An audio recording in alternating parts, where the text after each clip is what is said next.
제사장의 의복이다. 근데 엄밀히 말하면 이 제사장의 의복은 대제사장입니다. 일반 제사장들은 이렇게 다 완전한 복장을 할 수는 없죠. 대제사장의 의복이다. 아래로부터 쭉 보면 안에 이제 고의, 속바지라고 그러죠. 하체를 가리우는 속바지. 그 다음에 반포 속옷이라 그래서 이렇게 속바지를 가리우는 흰색으로 되어 있는 속옷. 그 다음에 에봇을 입기 전에 청색은 순결을 상징하는 거죠. 이건 엄밀히 말하면 에봇 받침옷입니다. 에봇 받침 겉옷. 그리고 오늘 공부할 에봇이 중요한 것은 에봇에 있어서 중요한 것은 이 판결 흉패예요. 판결 흉패. 그리고 쭉 넘어가면 대제사장의 관, 성패. 하나 더 보면 이렇게 보시면 더 우리가 확실하게 볼 수가 있죠. 그래서 우리가 지난주에 공부한 대로 이 관, 머리에 쓰는 관, 그 앞에 금패라고 그러죠. 금으로 된 패에 여호와께 성결이라고 써 있다. 그 다음에 견대죠. 양쪽 견대, 좌우에 견대가 있는데 견대 위에 보면 이렇게 호만으로 좌우에 되어 있고 좌우에 12부족 가운데 12지파 가운데 6부족, 6지파 이렇게 한다 그랬어요. 그리고 가슴, 이게 흉이란 말은 가슴흉입니다. 가슴흉. 가슴을 덮는 흉패인데 이걸 다르게 말하면 판결 흉패라 이렇게 얘기한다. 재채기 좀 하고요.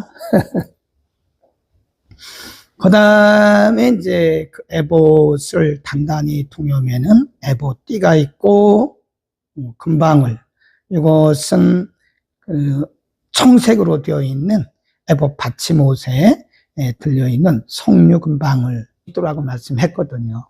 그러니까 인류의 죄를 다 담당하시고 모든 인류를 구원하실 예수 그리스도, 중보자 예수 그리스도를 상징하는 것이다. 그렇게 보시면 되는 거고요. 자, 이제 흉패, 이제 에봇 이렇게 보면 이제 이게 왼쪽에 있는 거가 흉패고요. 흉패. 그리고 흉패 안에 이렇게 위에 세 줄 그래가지고 12줄입니다. 12줄은 바로 12지파를 상징한다. 그거 보면 위에 1, 2, 3. 이거는 유다, 이사갈, 스불론. 그 다음에 4, 5, 6. 루벤, 시몬, 갓. 그 다음에 7, 8, 9. 에브라임, 므낫세, 베냐민. 그 다음에 10, 11, 12. 단, 아셀, 납달리 지파를 상징하는 것이다. 거기 보면 유다는 홍보석, 이사갈은 황옥, 그 다음에 스불론은 노쪽 이렇게 돼 있는데 여러분 보시기 좋게 오른쪽에 홍보석이 뭐고 황옥이 뭐고 노쪽이 뭔가를 이렇게 현대인들이 알고 있는 그런 보석의 종류를 이렇게 잠깐 제가 나눴습니다. 자, 그러면 여기서 이제 12개의 이 보석 여러 가지 이제 보석의 종류가 있는데 12개의 보석은 12지파를 상징하는 것이다. 자, 그러면 이 제사장의 흉패 안에 3개, 네 줄로 12개의 보석이 각각 하나의 보석이 한 지파를 상징한다고 그랬잖아요. 12지파를 가슴에 품는다라고 하는 것은 뭘 상징하는 거냐? 그 말은 예수 그리스도께서 그의 백성들을 가슴에 품는다 하는 거죠. 네. 그래서 그것이 뭐 혈통이라든지 그분들의 어떤 이 혈색이라든지 인종이라든지 그분들의 삶의 모습이라든지 이런 걸 다 초월해서 예수 그리스도가 자신의 백성들을 다하게 품으신다고 하는, 그래서 하나님의 백성들은 매우 존귀하다고 하는 것을 우리에게 보여주는 것이다. 그러니까 보석으로 표현을 한 것은요, 여기 나오는 각 지파를 이렇게 보석으로 표현을 하게 된 거는 바로 우리는 그리스도 안에서 참으로 존귀한 하나님의 백성들이다. 우리 잠깐 베드로전서 2장 9절을 잠깐 보고 또 넘어가겠습니다. 베드로전서 2장 9절입니다. 베드로전서 2장 9절에 보면 378면에 베드로전서 2장 9절 신약성경 378면 전후 9절 오직 너희는 택하신 족속이요 왕같은 제사장들이요 거룩한 나라요 그의 소유된 백성이니 이는 너희를 어두운 가운데서 불러내어 그의 기이한 빛에 들어가게 하신 자의 아름다운 덕을 선전케 하려 하심이라. 10절 너희가 전에는 백성이 아니더니 이제는 하나님의 백성이요 전에는 긍휼을 얻지 못하였더니 이제는 긍휼을 얻은 자니라 라고 지금 말씀하고 있잖아요.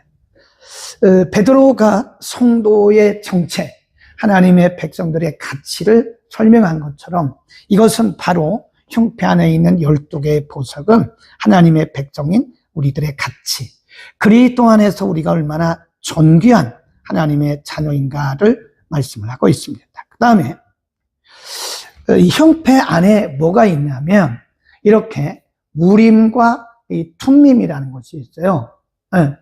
이제 정확히 발음하면 이게 아우림, 아자가 약간 들어가는 거예요. 아우림. 그 다음에 툼밈, 우림과 툼밈, 그러잖아요. 이 판결 흉패 안에 들어있는 거예요. 그래서 우리가 보면 이 판결 흉패가 있고 여기가 약간 이렇게 간격이 있죠. 이렇게 간격이 있는데 그 안에 이렇게 우림과 툼밈이 들어있습니다. 자, 우림과 툼밈이 뭐냐? 잠깐만요. 제가 그림을 해놨었는데 어디 갔나? 여기에 보석으로 되어 있습니다. 여기도 보석. 그거를 제가 캡처를 해놨는데 안 보이네요. 네. 우림과 툼밈. 그냥 하겠습니다. 우림과 툼밈, 요거에 대해서 우리가 이제 공부를 해야 되는데요. 자, 우림. 그러니까 여기 이제 판결 흉패가 이렇게 있고 굉장히 중요해요. 이 판결 흉패 용도가 뭐냐? 에봇의, 그러니까 그 제사장이 입는 에봇의 가장 중요한 것은 에봇은 앞치마처럼 생긴 건데 이렇게 해서 이제 어깨에 매는 거죠. 근데 이게 흉패가 여기가 이제 중요한 포인트예요. 그리고 흉패 안에 이렇게 들어가 있는데 그 주머니 안에 우림 그리고 이 툼밈이 들어있어요. 그러니까 중요한 것은 이 대제사장이 하나님의 뜻, 일반 제사장들은 에봇이 없어요. 에봇이 없습니다. 그 대제사장들이 성소에 들어가서 하나님의 뜻을 물을 때 에봇을 입고 간다니까요. 에봇. 그래서 조금 이따 찾아보겠지만 이스라엘 백성들은 하나님의 뜻이 무엇인지를 알기 위해서 반드시 대제사장이 에봇을 입어요. 그런데 그 에봇 안에 뭐가 들어갔냐면 이렇게 판결 흉패가 있고 그 안에 이 우림과 툼밈이 있다. 그런 거죠. 그래서 이 우림이라고 하는 것은 히브리어로 쓰면 이렇게 씁니다. 이렇게 우림. 우림이란 말은 빛이란 뜻입니다. 빛, 완전한 빛. 완전한 빛. 그리고 이 툼밈이란 말은 툼밈, 그 말입니다. 툼밈. 이게 T 발음이에요. 그래서 여기에 이게 우 발음입니다. 그래서 이렇게 하면 밈. 이렇게 해서 툼밈 그러는 거예요. 이게 밈, 툼밈. 툼밈이란 말은 히브리 말로 그것도 완전하다. 그런 뜻이. 그러니까 완전한 빛, 완전하다, 우림, 완전한, 툼밈, 완전한, 그 다음에 우림, 빛. 이게 뭐냐면 완전한 계시란 뜻이에요. 계시. 이거 합치면 우림과 툼밈은 계시, 선명한 계시, 그 말이에요. 분명한 계시. 제사장이 하나님의 뜻을 묻기, 우리가 전쟁에 나가야 됩니까? 말아야 됩니까? 그 왕이 결정하면 안 되잖아요. 전쟁에 나가고 안 나가는 것은 하나님의 뜻을 물어야 된다는 거예요. 그 다윗도 보면요, 항상 에봇을, 제사장에게 에봇을 가져오라고 그러고, 거기서 하나님의 뜻을 묻더라고요. 네. 그래서 대제사장이 국가에 어떤 큰 문제가 있을 때는 대제사장이 에봇을 입고, 그 다음에 판결 흉패 안에 있는 우림과 둠밈을 가지고 거기서 하나님의 뜻을 묻는 거예요. 그래서 이걸 나중에 뭐라 그러냐면 제비, 우리가 잠언에 보면 제비는 사람이 뽑으나 그러겠지. 그게 우림 둠밈인 거예요. 우리가 말하는 이렇게 생긴 무슨 그런 제비가 아니고 우림 둠밈. 대제사장의 흉패 안에 들어있던 그 우림 둠밈을 제비라고 해요. 제비. 하나님의 뜻이 무엇인지를 알기 위해서 대제사장들은 에봇을 입고, 중요한 국가의 일이 있을 때는 에봇을 입고, 그 다음에 흉패 안에 있는 우림과 둠밈을 가지고 하나님의 뜻이 무엇인지를 물었다. 굉장히 중요한 겁니다. 자, 그러면 이 우림과 둠밈은 우리에게 뭘 말씀하는가?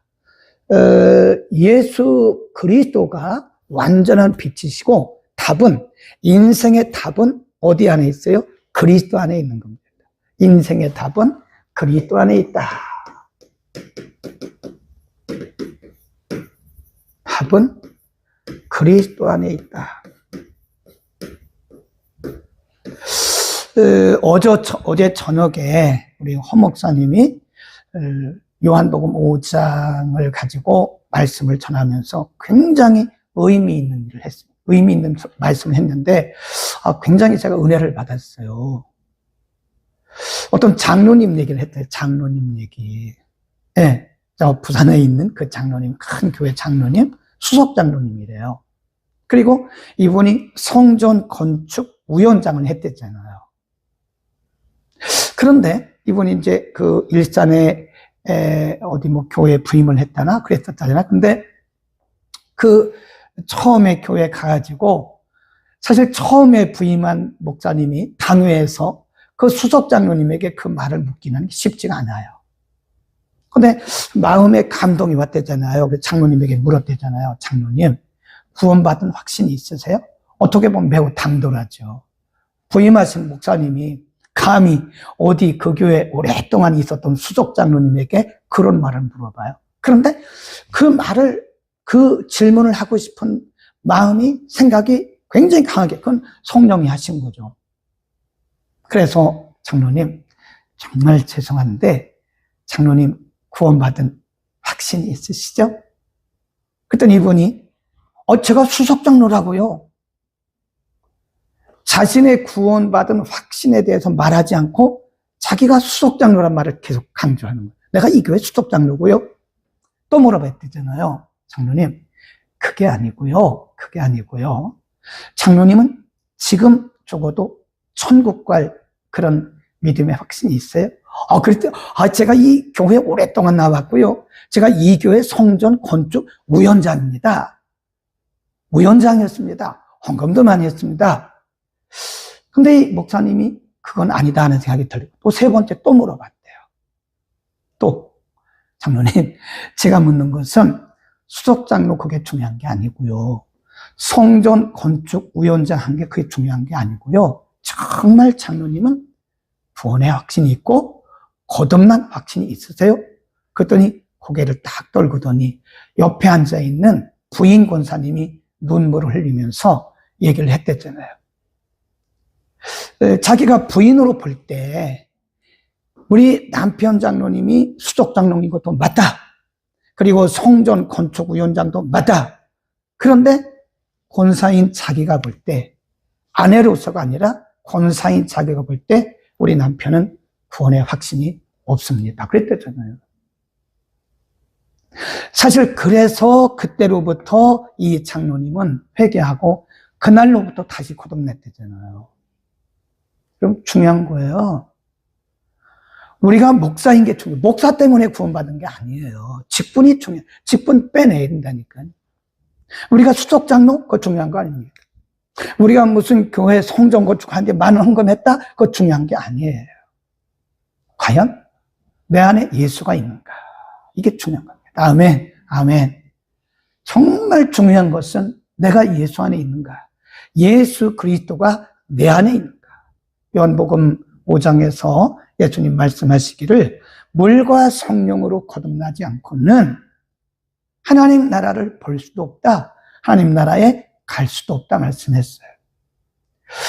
굉장히 중요한 말씀입니다, 여러분. 그거 다 빼내야 돼요. 내가 목사인 거 직분, 그거 빼내야 됩니다. 내가 무슨 큰 일을 했다? 그것도 빼내야 돼. 그거 중요한 게 아니에요. 정말 내가 그리스도 안에 있는가? 내 안에 그리스도가 계신가? 내가 정말 구원의 확신이 있는가? 이게 중요한 거지. 다른 것은 중요한 게 아니다. 그건 비본질이다 하는 것을 다시 한번 말씀을 드리고요. 그래서 여기서 우림과 둠밈, 에봇, 이것은 바로 예수 그리스도 안에 있는 우리들의 존귀함을 의미하는 것이고 그리스도가 답이다 하는 것을 말씀하는 것이다. 아멘. 충분히 이해하셨죠? 예, 그 다음 굉장히 중요한 부분을 우리가 복음을 공부하고 있습니다. 그 다음에 이제 우리가 공부할 부분이 이건 했고요. 우림, 둠밈 이해하시겠죠?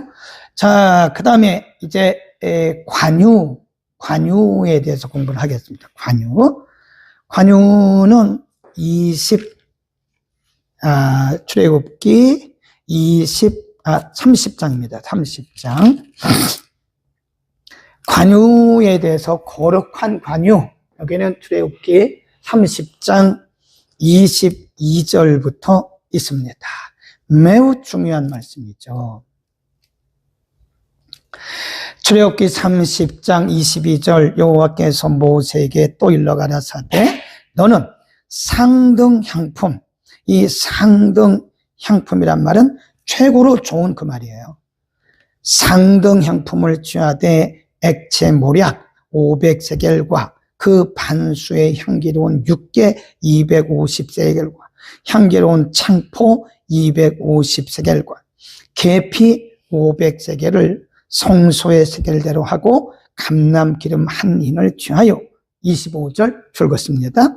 그것으로 거룩한 관유를 만들되 향을 제조하는 법대로예요. 법대로. 내 마음대로 하지 말고 제조하는 법대로 향기름을 만들지니 그것이 거룩한 관유가 될지라. 관유의 용도가 뭔지 아세요? 거기 보면 26절 너는 그것으로 회막과 증거궤에 바르고 27 상과 그 모든 기구 등대 그리고 분향단 28절 번제단 그 모든 기구와 물두멍과 그 받침에 발라 그것들을 지성물로 구별하라. 무릇 이것에 접촉하는 것이 거룩하니라. 그 다음에 성막 안에 있는 기구들의 이 관유를 뿌리는 거예요. 관유를 바르는 거예요.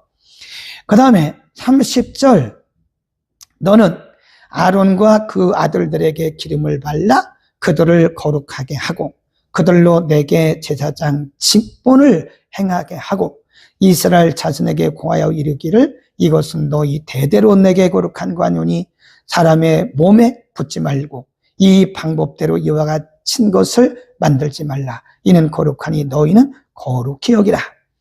무릇 이와 같은 것을 관유죠. 만드는 자나 무릇 이것을 타인에게 붓는 자는 그 백성 중에서 끊쳐지리라.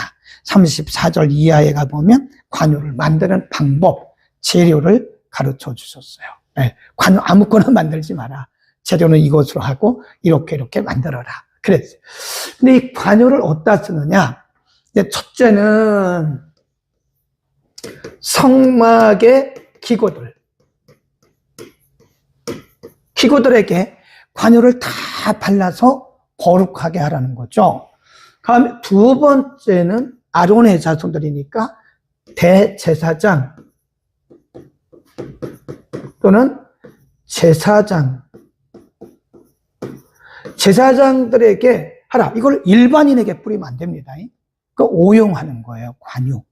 이 관유는 성막에 있는 모든 기구들에 발라서 성막을 거룩하게 하는 것이고, 그리고 사람, 특별히 하나님께 제사를 드릴 사람, 대제사장이나 제사장에게 발라서 사람을 거룩하게 하는.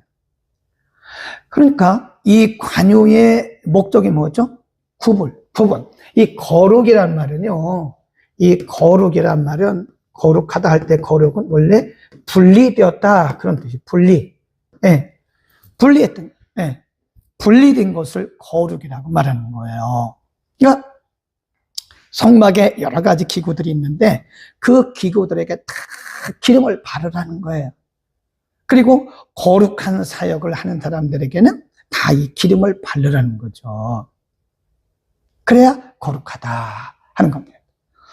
어떻게 보면 성막의 기구들보다 더 아름답고 멋진 것이 많을 수 있으나 그것은 관유를 바르지 않으면 의미가 없는 것이다. 그러면 관유는 우리에게 이게 중요한 거죠. 이 관유는 우리에게 뭘 상징하는 거냐? 그리스도의 보혈이다.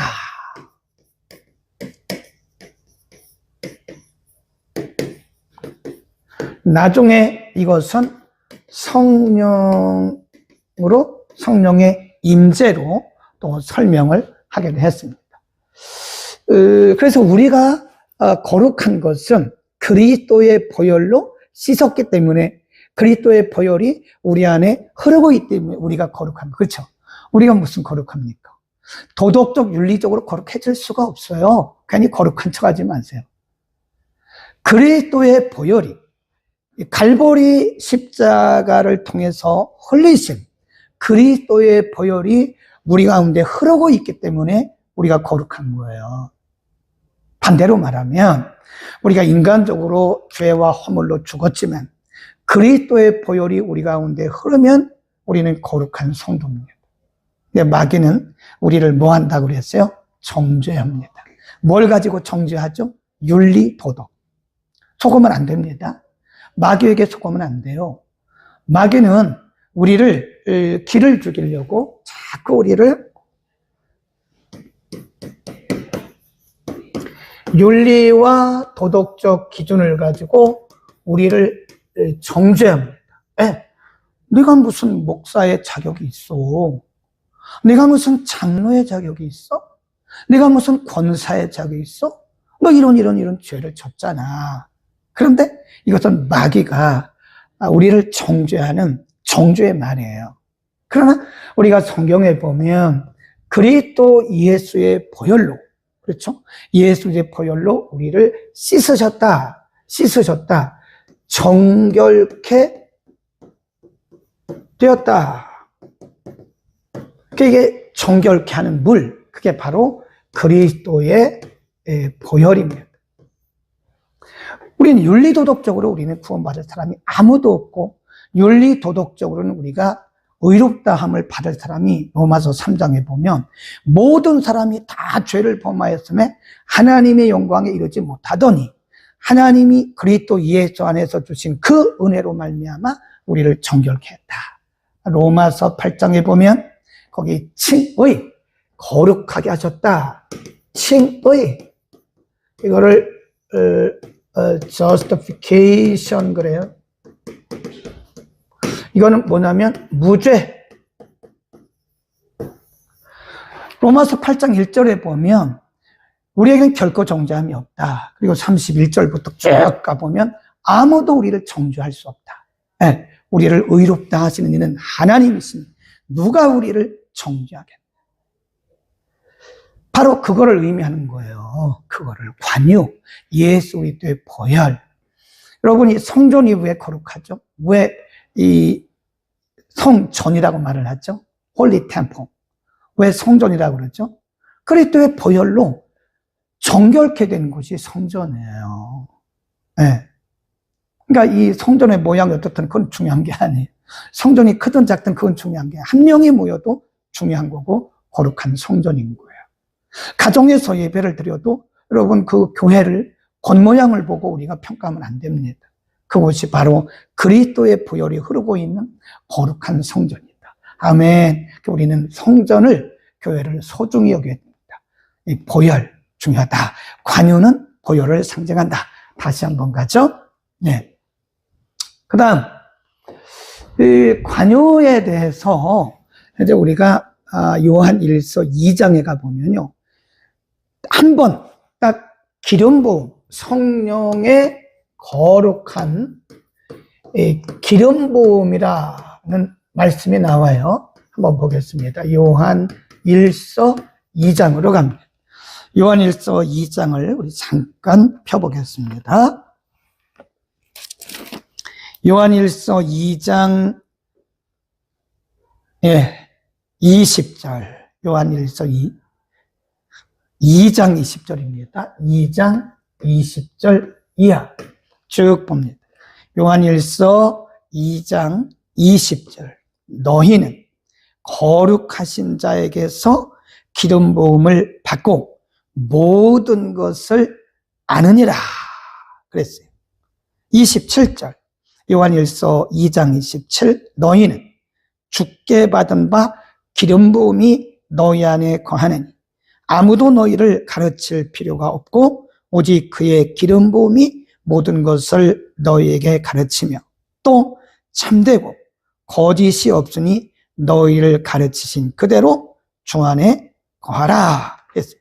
거기 보면 기름 부으심, 기름 부으심, 거룩한 기름 부으심에 대해서 말씀을 하고 있습니다. 그게 뭐냐? 거룩한 기름 부으심.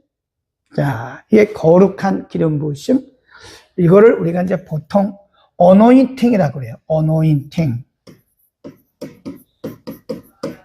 어노인팅. 이게 바로 여기서 온 말씀이에요. 거룩한 기름 부으심. 바로 요한 1서 2장 20절, 27절, 28절에서 나온 말씀이다. 성령의 거룩함.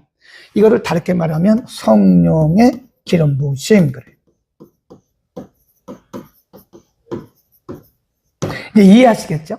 그러니까 구약에 있는 이 출애굽기에 나오는 이 관유라고 하는 것은 그리스도의 보혈을 상징하는 것이고 이것은 더 나아가서 오순절 성령 강림 이후에 성령의 기름 부으심을 상징하는 거다. 아멘. 여러분 우리에게는 성령의 기름 부으심이 있습니다. 그러니까 우리의 생각대로 살아가면 안 돼요.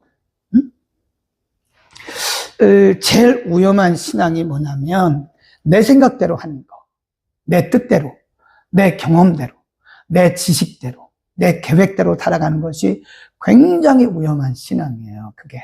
그러니까 우리가 겉으로 볼 때는 저 사람 참 열심히 있다 그러는데 열심과 하나님의 뜻을 따르는 기름 부으심은 달라요. 잘못하면 우리의 열심이 하나님의 기름 부으심을 떠나면 성령의 기름 부으심을 떠나면 우리의 열심이 하나님의 일을 그르쳐요. 네, 하나님의 일을 망칩니다.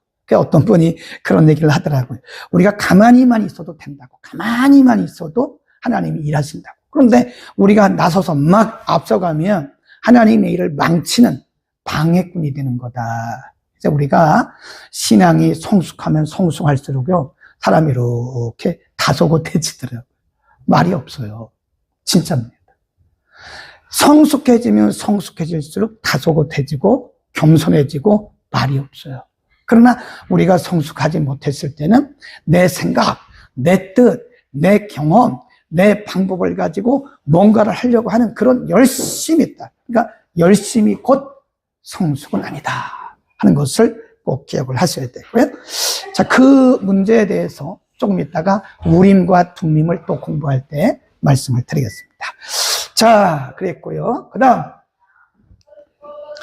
이제 계속해서 관유는 그렇게 해서 말씀을 드렸고, 그러니까 관유는 그리스도의 보혈과 그리고 성령의 기름 부음이다 하는 것을 말씀을 드렸습니다.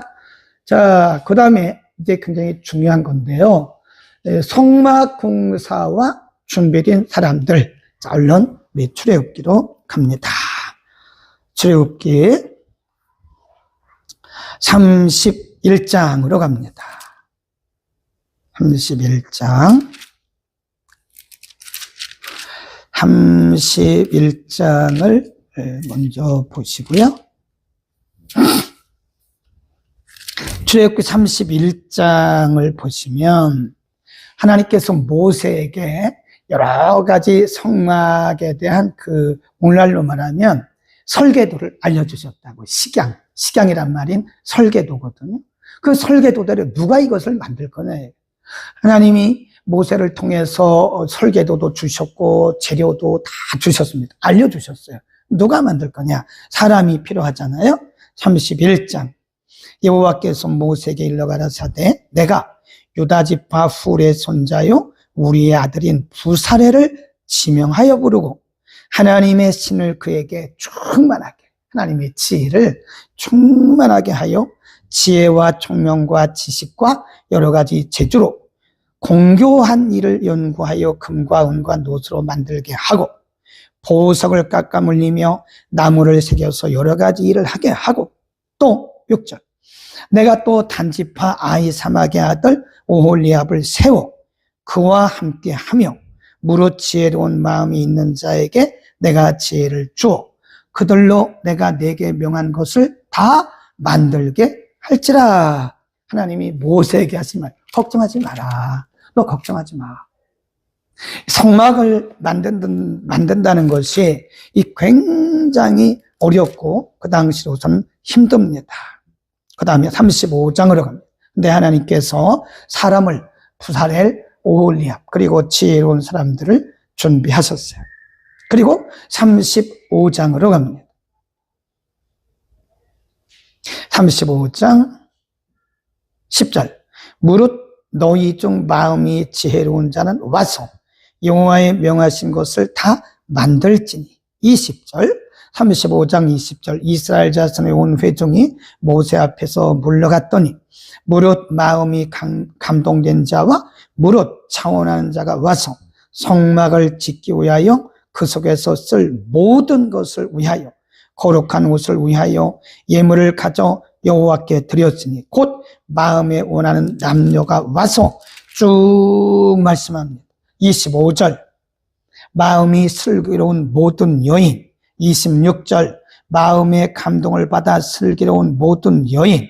29절 마음에 원하는 이스라엘의 자손 남녀. 이런 말씀이 나오잖아요. 36장 또 가봅니다. 36장 2절 모세가 부사렐과 오홀리압과 및 마음이 지혜로운 사람 곧 그 마음이 여호와께로 지혜를 얻고 와서 그 일을 하려고 마음에 원하는 모든 자를 불렀다. 거기 보면 그리고 와서 착착착착 진행을 하는 굉장히 멋있죠. 그러니까 여기서 우리가 알 수 있는 것이 뭐냐면 하나님께서 준비하신 사람들이 있다는 거예요. 그러니까 우리가 걱정할 게 있어요, 없어요? 없어요. 우리가 걱정하면 하나님의 일을 망칩니다. 왜냐하면 내 생각대로 하려고 하니까, 내 계획대로 하려고 하니까. 그건 하나님의 일이 아니에요. 내 일입니다. 내 일. 하나님의 일이 아니라니까요. 그건 내 일이라니까요. 그러니까 우리는 하나님께서 어떻게 일하시는가를 봐야 되는 거예요. 네. 하나님께서 부사렐, 오홀리압을 다 준비해 놓으셨어요. 그리고 지혜로운 사람, 무명의 사람들, 지혜로운 사람들 다 하나님께서 곳곳마다, 12지파 중에서 하나님께서 곳곳마다 그 분야마다 한 사람이 한 게 아니에요. 부사렐과 오홀리압이 다 한 게 아닙니다. 우리가 쭉 공부를 했지만 성막의 재료들이 엄청나게 많아요. 그 분야마다 요소마다 하나님이 예비하신 사람들을 통해서 하시는 거예요. 그러니까 하나님의 일은 내가 하는 게 아니에요. 그거 써놓으세요. 하나님의 일은 내가 하는 것이 아니다. 그리고 또 나만 하는 것도 아니에요. 자기만 제 일이라고 생각하면 절대 안 됩니다. 하나님이 이런 것은 이런 사람을 통해서, 이런 부분은 이런 사람을 통해서, 하나님이 준비된 인물들을 통해서, 사람들을 통해서 하시기 때문에 우리는 하나님께서 어떻게 일하신가를 보면 돼요. 그리고 내가 맡은 부분만 열심히 하면 돼요. 다른 사람이 하는 일을 비난할 것도 없어요. 다른 사람이 하는 부분에 대해서 잘했다 못했다 말할 것도 없어요. 그건 하나님께서 그분에게 맡겨진 일을 그분이 하는 거고, 나는 내게 맡겨진 일만 하면 되는 거예요. 근데 우리는 참 희한해요. 다른 사람들이 하는 일에 대해서 이러라 저러라 말을 하고, 나쁘다 좋다 틀렸다 맞았다 말을 하더라고요. 그거 굉장히 안 좋은 습관입니다. 그렇죠? 네. 그래서 우리는 하나님이 일을 하실 때는 하나님께서 예비하신 그런 하나님의 준비된 인물들이 있다는 것을 우리가 분명히 알아야 되고요. 자, 마지막 40장으로 갑니다. 자, 그러면 이렇게 이제 하나님께서 준비된 사람들을 통해서 성막을 만드는데 어떻게 만들었나? 만드는 방법을 보셔야 됩니다. 40장으로 갑니다. 40장 줄을 그으세요. 이 굉장히 중요한 40장 16절 모세가 그같이 행하되 곧 여호와께서 자기에게 뭐대로 명하신 대로 어떻게 다, 이게 중요한 거예요. 명하신 대로 다 100%죠. 모세가 성막을 짓는데 어떤 부분은 하나님이 가르쳐 주신 대로 하고 어떤 부분은 내 생각대로 했으면 하나님 안 받으세요. 안 받으십니다. 그 다음에 19절 또 성막 위에 막을 펴고 그 위에 덮개를 덮으니 여호와께서 명하신 대로 되니라. 20일 또 그 궤를 성막에 들여놓고 장을 들이워서 그 증거궤를 가리우니 여호와께서 모세에게 뭐대로 명하신 대로 했다. 25절 또 여호와 앞에 등잔에 불을 켜니 여호와께서 모세에게 뭐대로 명하신 대로. 이 중요한 거예요. 27 그 위에 향기로운 향을 사려니 여호와께서 모세에게 명하신 대로 하니라. 29절 또 회막의 성막문 앞에 번제단을 두고 번제와 소제를 그 위에 드리니 여호와께서 모세에게 명하신 대로 되니라. 32절 그들이 회막에 들어갈 때에 단에 가까이 갈 때 씻었으니 여호와께서 모세에게 명하신 대로 되니라. 이게 중요한 거죠. 33절 그가 또 성막과 단 사면 뜰에 포장을 치고 뜰 문에 장을 다니라. 모세가 이같이 역사를 필하였다. 이같이라는 건 뭐죠? 명하신다. 이게 중요한 거예요. 하나님의 일은 명하신 대로 해야 됩니다. 하나님이 명하신 대로.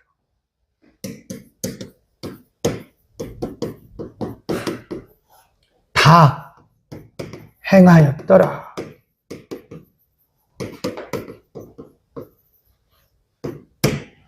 하나님께서 명하신 대로, 하나님이 가르쳐 주신 대로 다 전적으로 100%예요. 100%. 어떤 것은 하나님의 말씀대로 하고 어떤 것은 내 생각대로. 그럼 안 돼요. 그게 우리가 범하는 실수예요. 그러니까 기도해야 되잖아요. 기도 안 하고 어떻게 하나님의 일을 한단 말이에요. 저도 그렇고 여러분도 그렇고요. 우리가 하나님 앞에 가면요. 우리가 그동안에 해왔던 업적들의 공로들에 대해서 하나님의 말씀으로 다 이렇게 기준으로 우리를 평가를 하십니다. 그날에 우리가 하나님 앞에 서는 그날에 다 날아가 버리면 어떡해요? 네? 아이고 하나님 내가 얼마나 열심으로 했는데요. 마태복음 7장에 보면 그날에 많은 사람들이 내게 와서 이러기를 주여 내가 주의 이름으로 귀신을 쫓아내고 내가 주의 이름으로 능력을 행하고 내가 주의 이름으로 이런 일을 행하였나이다. 근데 뭐라고 그랬대요? 주께서 그날에 말씀하시기를 불법을 행하는 자들아 다 내게도 떠나가라. 내가 너를 도무지 모른다. 이게 어쩌면 주님 앞에 서는 날 우리가 받을 책망일 수도 있어요. 그러니까 열심보다 더 중요한 것이 뭐예요? 하나님의 뜻을 아는 거예요.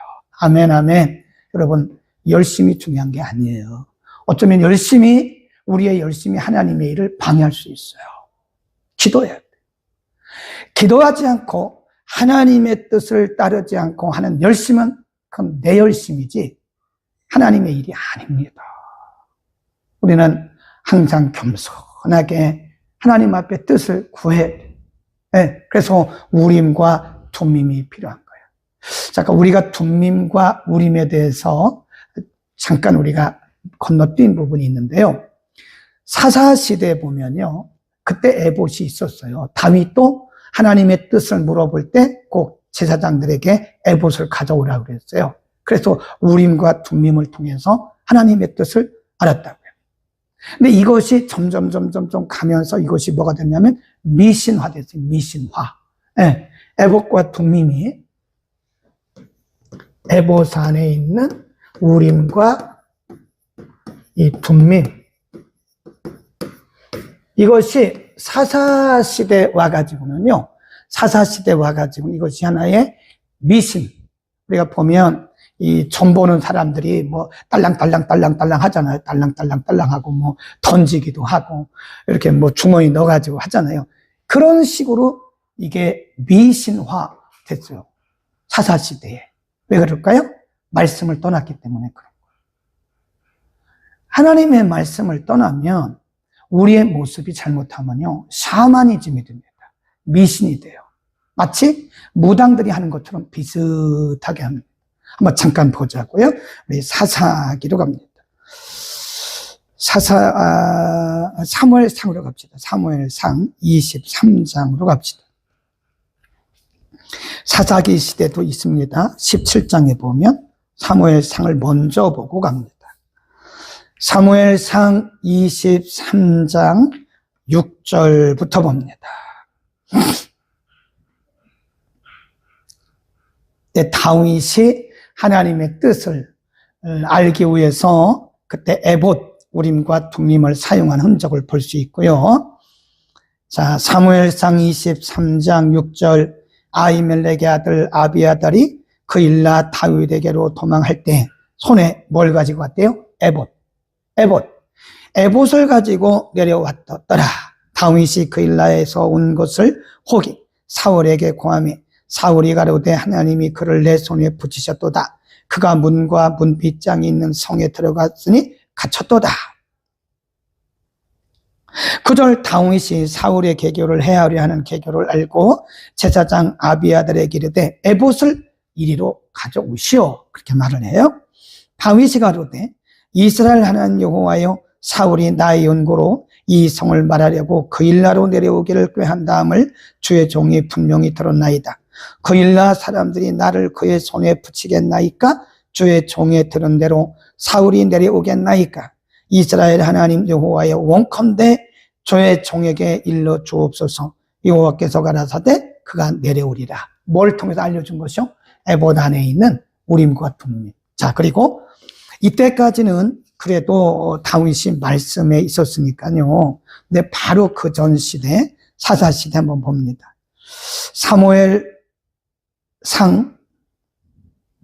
사사기 17장으로 갈까요? 사사기 17장. 이때도 보면요, 5절 보세요. 17장 5절. 미가라고 하는 사람은 돈 주고 이제 사람을 사고 파는 그런 사람이었죠. 제사장을.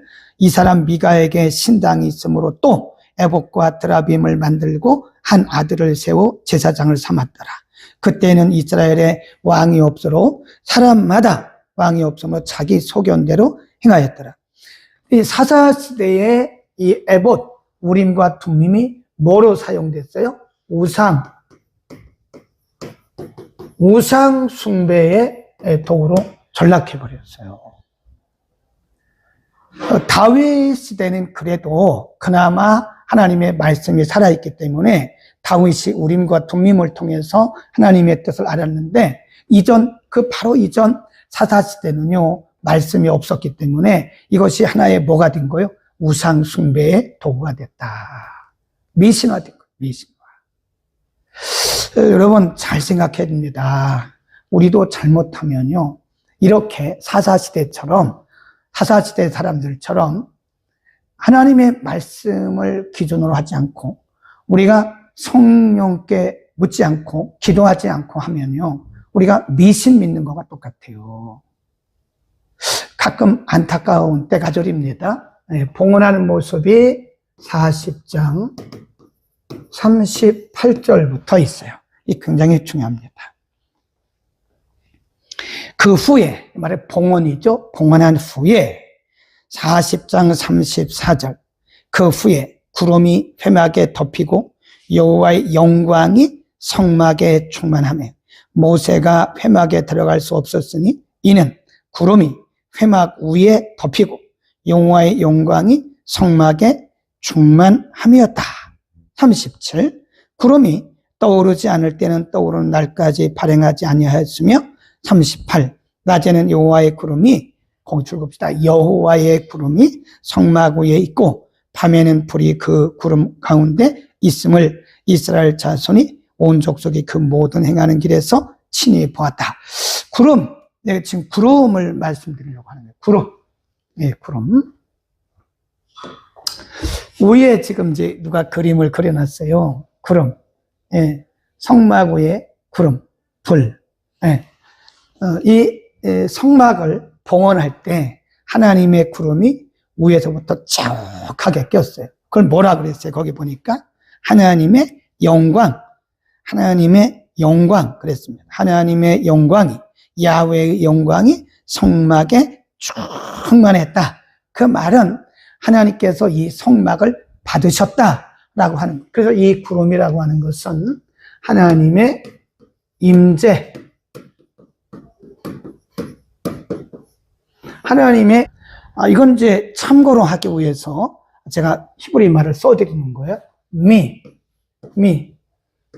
시칸. 이렇게, 미시칸. 시칸. 이렇게, 미시칸. 발음. 미라고 하는 것은 전치사입니다. 예.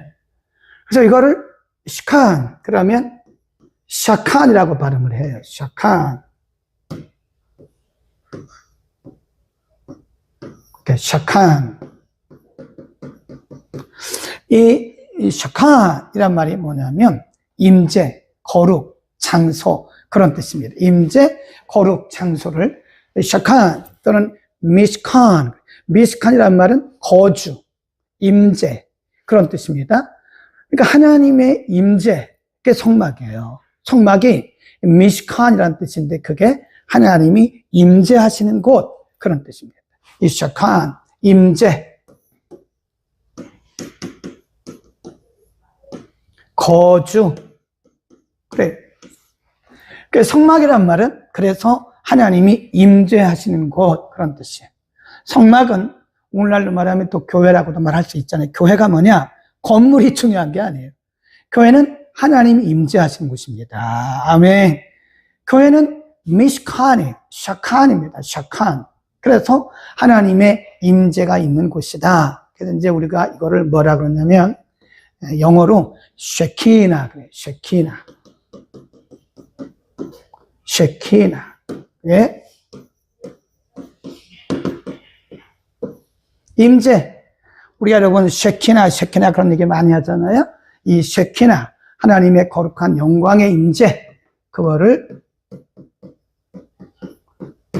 우리가 쉐키나, 샤칸이라고 말을 합니다. 굉장히 중요한 거라니까요. 그러니까 성막이라고 하는 것은 거기가 우리가 이제 봤듯이 하나님의 영광, 다시 한번 보세요. 34절, 40장 34절에 보면 그 후에 구름이 회막에 덮이고 여호와의 영광이, 야훼의 영광이 성막에 충만했다. 35절도 보면 야훼의 영광이 성막에 충만했다 그랬잖아요. 두 번이나 34절 35절에 여호와의 영광이 성막에 충만했다. 그게 뭐냐? 쉐키나예요. 쉐키나. 하나님의 성전은 샤칸입니다. 하나님이 임재하는 곳이에요. 하나님의 교회를 건물로 생각하면 안 돼요. 하나님의 교회는 하나님의 임재가 머무는 곳이에요. 예배도 하나님의 임재가 머물지 않는 예배는 거룩한 예배가 아니에요. 멋진 찬양대가 있고 거기에 아름다운 그런 악기들을 치고 아주 다양한 여러 가지 프로그램들이 있다 할지라도 성령의 임재, 하나님의 임재, 이 쉐키나가 없으면 그건 거룩한 예배가 아니다. 매우 중요합니다. 자, 멋있죠? 샤칸, 쉐키나, 이런 것들은요, 우리가 히브리어를 분석하지 않으면 잘 모릅니다. 성막이라는 뜻이 그게 샤칸입니다. 샤칸, 미시칸. 그래서 하나님의 거주, 하나님의 임재, 하나님이 계시는 곳, 그게 성막. 교회도 미시칸, 샤칸입니다. 교회도 하나님의 임재가 있는 곳이다. 자, 이렇게 피해 드릴 테니까 여러분 캡처 한번 하시고요. 캡처 안 해도 사실 이제 우리가 이거를 끝나고 나면 이거를 편집해서 올릴 테니까요. 보세요. 그래서 성막이 뭔지, 성막을 마치면서 성막을 봉헌하면서 그때 임했던 하나님의 법대로 말씀대로 하나님 가르쳐 주신 대로 지었던 그 성막 위에 여호와의 구름, 여호와의 영광이 임했다. 하나님의 영광이 가득 찼다. 미시칸, 샤칸, 쉐키나. 아멘. 참 우리 너무 좋죠? 하나님의 말씀을 공부하면 너무 행복하죠.